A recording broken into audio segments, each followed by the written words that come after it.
Hello, it's Kesha. Welcome and welcome back. Whew, what a week, huh? Nice. How do we do with our breathing exercises? I'm realizing now as I sit down I could do with them some more. So apparently they were good and I just didn't do it enough. Let's go ahead and close our eyes and do our little centering meditation to get ourselves ready for our next pages in the journey. So gently, eyes closed. Shake it out a little bit. Feel your seat firmly in place. Comfortable leg position, relaxed arms, relaxed head and neck. And deep breath in and out. Deep breath in and out.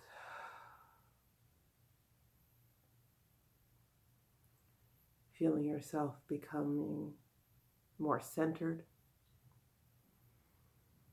and settled in this moment, in this space, in your body.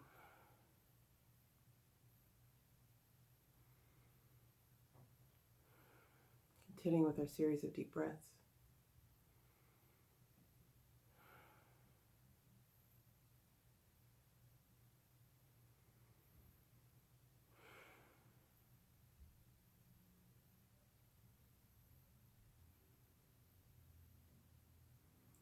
Feel your light from within, growing ever more radiant and larger with each breath. Feel it expanding out from your core to the edges of your skin, moving beyond your skin into a bubble of light around you.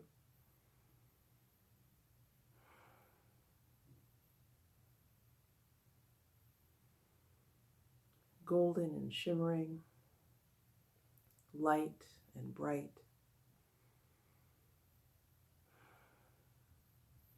Receptive and ready.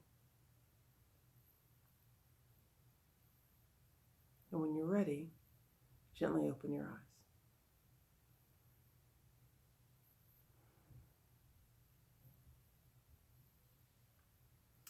For that reason alone, this is probably the best part of my week. So, we were with Elihu and Salome, teaching Mary and Elizabeth key lessons that they are later going to pass on to Jesus and John. So, and I think we are continuing those lessons. Yep. Okay. Yeah, there's going to be a lot of material here, so I don't know exactly how far we'll read.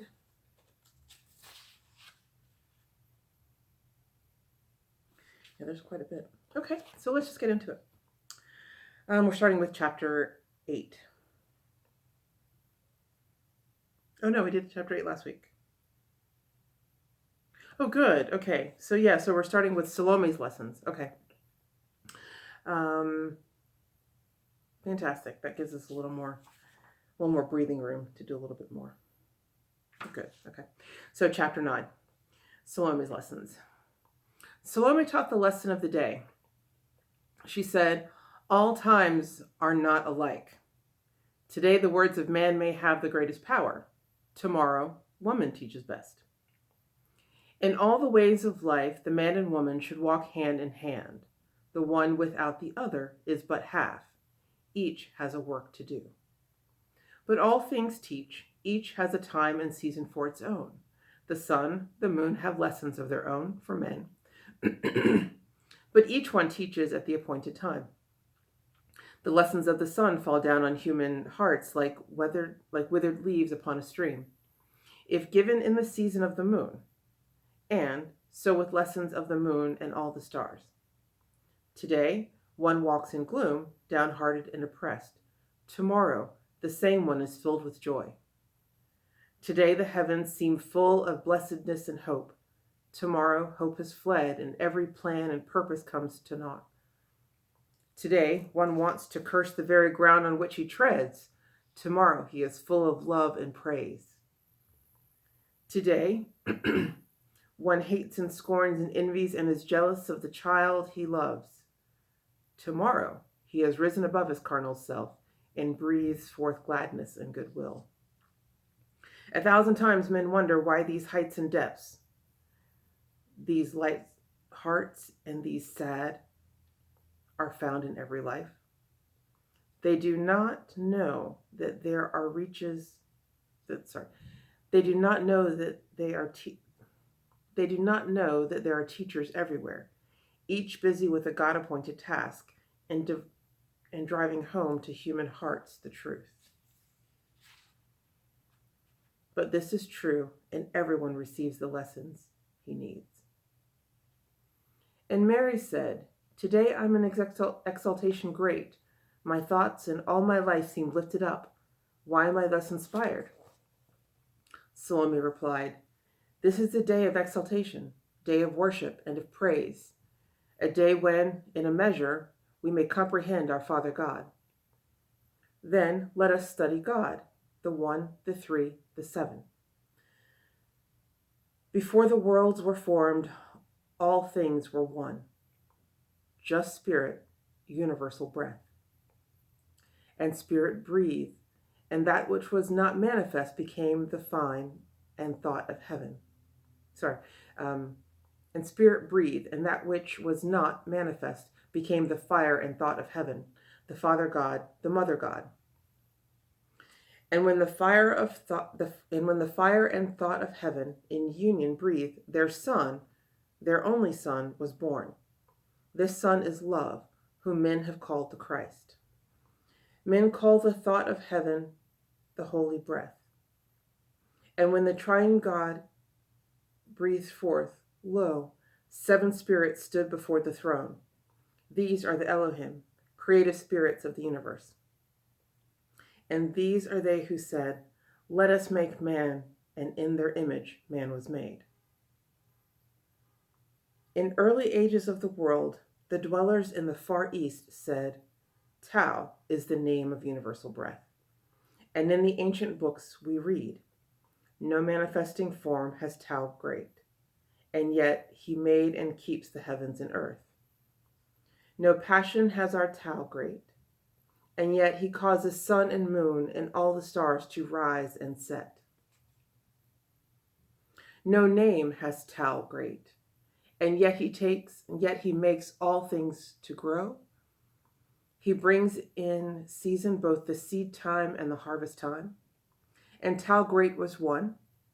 The one became 2, and the 2 became the 3. The 3 evolved the 7, which filled the universe with manifests. And Tau great gives unto all the evil and the good, the rain, the dew, the sunshine, and the flowers. From his rich stores he feeds them all. And in the same old book we read of man. He has a spirit knit to great Tau, a soul which lives within the 7 breaths of Tau great, a body of desires that springs up from the soil of flesh. Now spirit loves the pure, the good, the true. The body of desires extols the selfish self. The soul becomes the battleground between the two. And blessed is the man whose spirit is triumphant, and whose lower self is purified, whose soul is cleansed, becoming fit to the council chambers of the manifests of Tau great. Thus closed the lesson of Salome.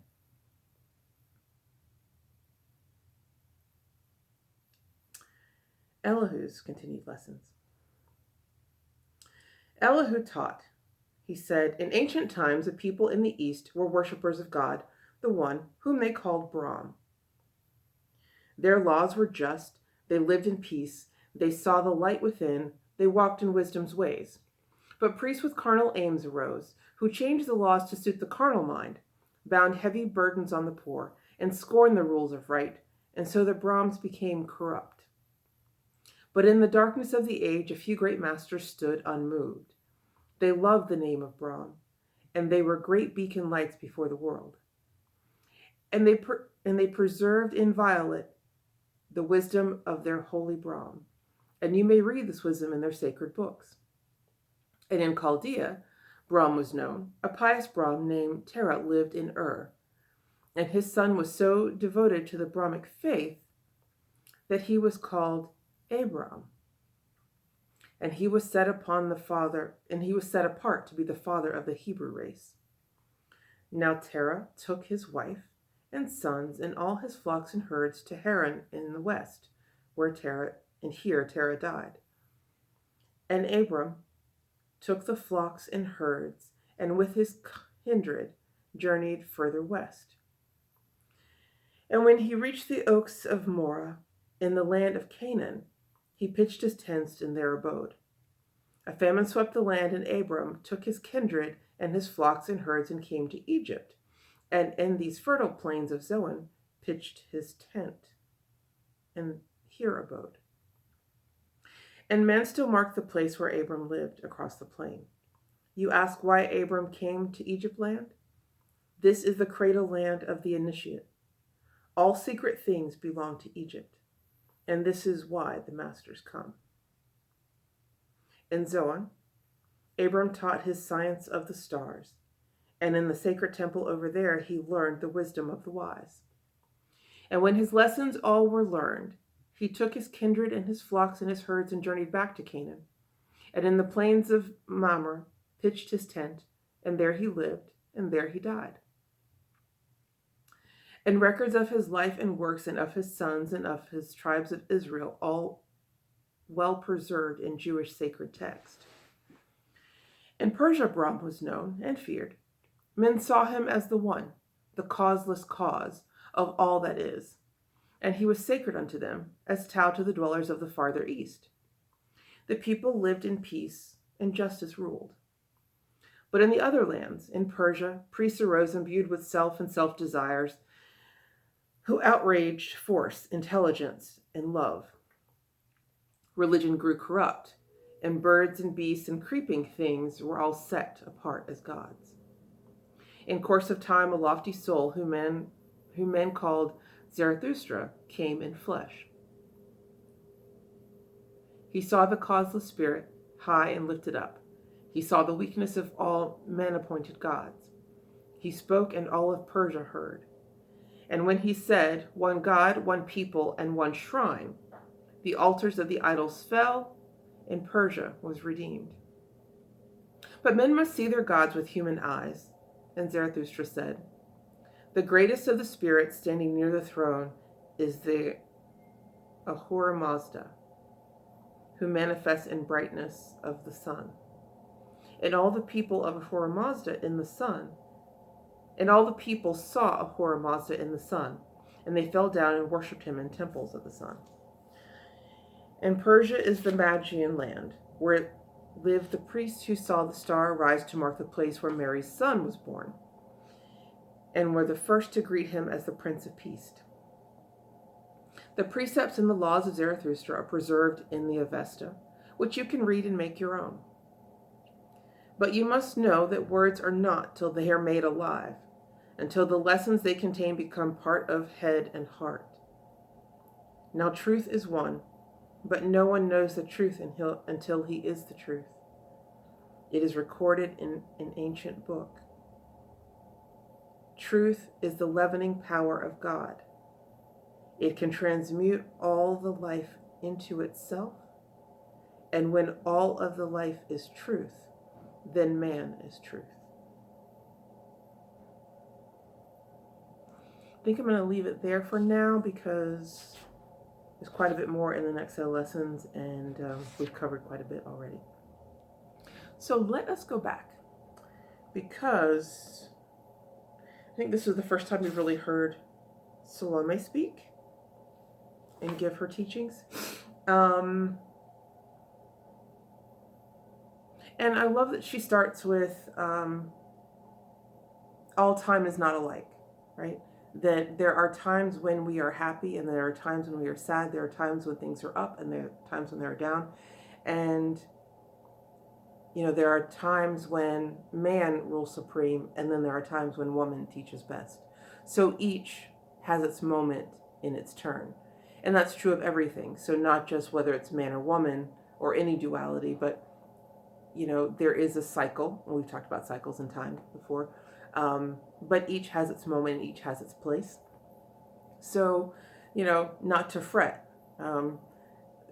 This is where these things, this too shall pass, right?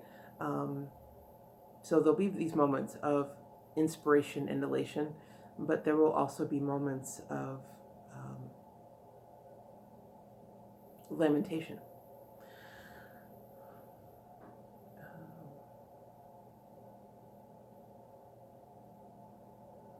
In all the ways of life, man and woman should walk hand in hand. So not one above the other, but we are all equals.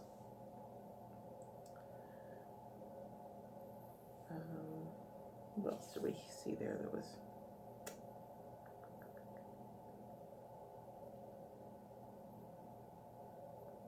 The part that there are teachers everywhere. That's something that I definitely picked up in of course, in my seminary studies. It was partly because that was part of our homework to always see spirit, and we had to write about it each week. But after you get into that practice, you begin to see that every interaction, every happening is a point of information. Not everything is always that serious, but with everything that happens, there's information there for you, and there's a greater lesson if you choose to look for it. And I think, like, in my mind and in my heart, as I have trained myself to look for the lessons and the blessings and the information and the things that happen, more is revealed, and it seems that life is a little bit richer because of it. I find that I'm less and less inclined to say, why me? Why is this happening? Instead, my mind goes to, all right, what is in this for me? What is the lesson here to be learned? Case in point, yesterday I went out to get a book that someone recommended to me that was clearly going to be the next piece of learning for the next step I'm about to take. And I get the book, and I go to shake my purse to figure out where my keys are in it. And I thought I heard them, but when I looked inside, I couldn't find them. And I'm like, wait, what? And I had already been to my car to get some books out of the trunk because I was trading at a used bookstore. And I thought, oh no, the rule that I'd had for myself to unlock the car door whenever I opened the trunk, I didn't do, and I locked my keys in my trunk. So there's this moment of like, oh, and then not panic really, but just like, man, I got to deal with this now and got to figure this out. And I had my phone at least, so I got on and I figured out there's a number for me to call for assist with my car. And while I'm on the phone with her, I felt this guidance to look in my purse one more time. And as I'm doing that, the question in my head was, what is the lesson here that I lose my keys or I lock my keys in the trunk when I'm out running an errand to find the book that is about the next phase of my life, is going to teach me about the next step that I'm about to take. And as I'm asking that question, my arm brushed my side, and I was wearing a jacket, which I don't normally do because I live in Florida and it's not really ever that cold, but it was yesterday. And because I'm not used to wearing a jacket, I'm not used to having pockets. And because I'm not used to having pockets, I didn't remember that I put my keys in my pocket. And when I brushed against it, I felt something and I reached my hand in, and lo and behold, there were my keys. So then, the question was, what am I supposed to learn from this experience? And I don't know that I've gotten, absolute clarity on it, but just the reminder that we always have within us, that which we need to unlock our next steps and to unlock the next stage of our movement forward, right? Because the car's movement, the keys are how we access it. And I had it within me, even though in the moment I didn't think that I did. So, yeah, so now I'll be able to think, all right, when I'm reading this book and I'm thinking about taking the next step, I've already gotten confirmation that, hey, this thing it's already within me, that which I need to unlock the stage to the next step. So that's just, everything is a teacher. Everything is a teacher. And then she says, this is true. Everyone receives the lessons he needs. When later on, when Jesus is giving his parables, he'll say, for those who have ears to hear, for those who have eyes to see, we all get our lessons at the level of consciousness in which we are living. And, it's just a matter of choosing to be present. So then they move into the study of God. And she starts with, there was universal spirit. That is the precursor. The cause is cause, that's mentioned later. And then spirit breathed, and what didn't exist then became fire and thought, right? So now the one breathed and there became two. And that union of fire and thought came together and created love, right? So now we have the three. And the three working together, fire, thought, love, force, wisdom, love. Force, wisdom, love, come together as the triune God, and they breathe forth the seven spirits, which are the Elohim. And it is the Elohim, the creative spirits of the universe, that create us in their image. So we are the manifestation of creative spirit.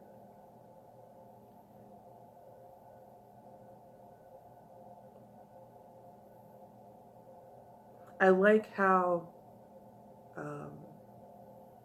we go from talking about, God, universal spirit, one, to Tao the Great. And it mentions that, Tao the Great, it's all the same, but that is the choice of the name of the one in the farther east. And it just goes to show that, of all the great religions, they all start from the one. They just have a different name for it. So we are really all connected, and all the great spiritual teachings start from one, and they move through love, right?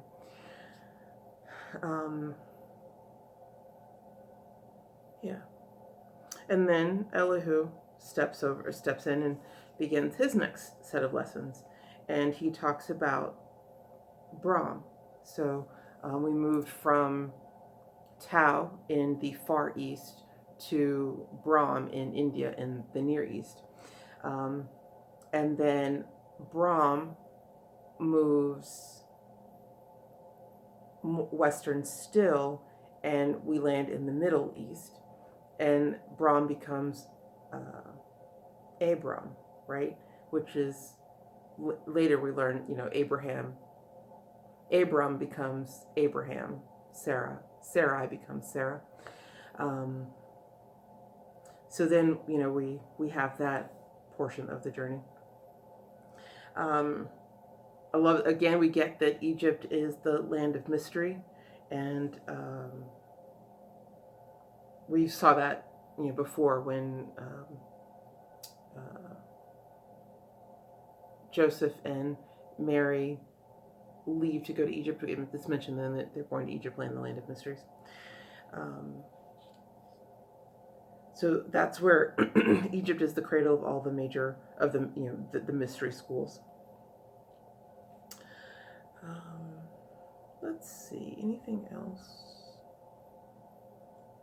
Okay, so they knew of Brahm in Persia, and then they have their scholar and teacher Zarathustra. If you're familiar with music, there's Alta Sprach Zarathustra. But Zarathustra also taught that there was one God, one people, one shrine. that knowledge of the stars that they learned in Egypt is also brought then to Persia. Makes mention of other great texts, the Avesta, which is all the precepts that Zarathustra wrote and spoke about. And then probably my favorite portion, or my favorite thing from this reading is that, but you must know that words are not till they are made alive. No one knows the truth until he is the truth. Whenever when you're in, when you're having an interaction with someone, and if there's a confusion, a disconnect between the words and the actions, always follow the action. And you cannot, I'm not going to talk about it, I'm going to be about it. And then the idea that, a real lady never has to say that she is, because if she is that thing, then, or she is that, you won't have to say it because your actions demonstrate it. So there's so many ways in which that same teaching comes to us, right? You don't have to say that you are if you are. You just have to be that. And that's when truth is made real. Like, for instance, a pet peeve of mine is when I'm talking to somebody, and this is just because I've been in sales for so long, but people are talking and they say things like, honestly, well, if you want me to tell you the truth, or, well, the truth, when they come back to that, honestly, when I hear that repeatedly, it makes me think, is the person not being honest in the rest of their speech, that they have to highlight when they are honest, to deflect from the times when they are not? Because if you are honest, you wouldn't have to preface it, right? That's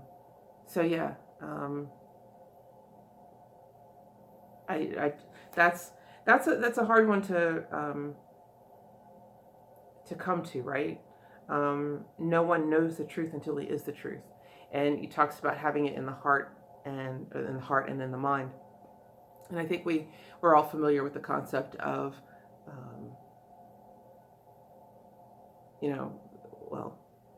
the journey of life is to know oneself. The path begins in the heart, right? That was the motto of the school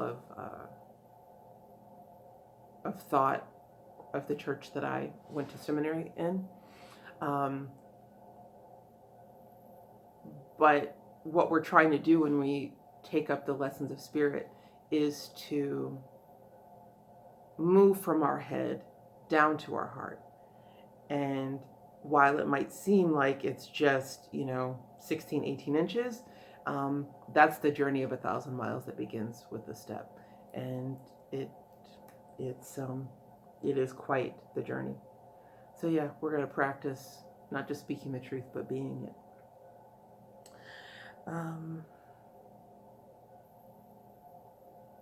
I think that's enough for today. Don't you? I think that's a lot. And that leaves us with the end of their lessons for next week.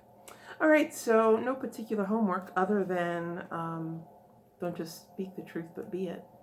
And let's come back and do this again next week. I look forward to it. Love you all in the meantime. Bye.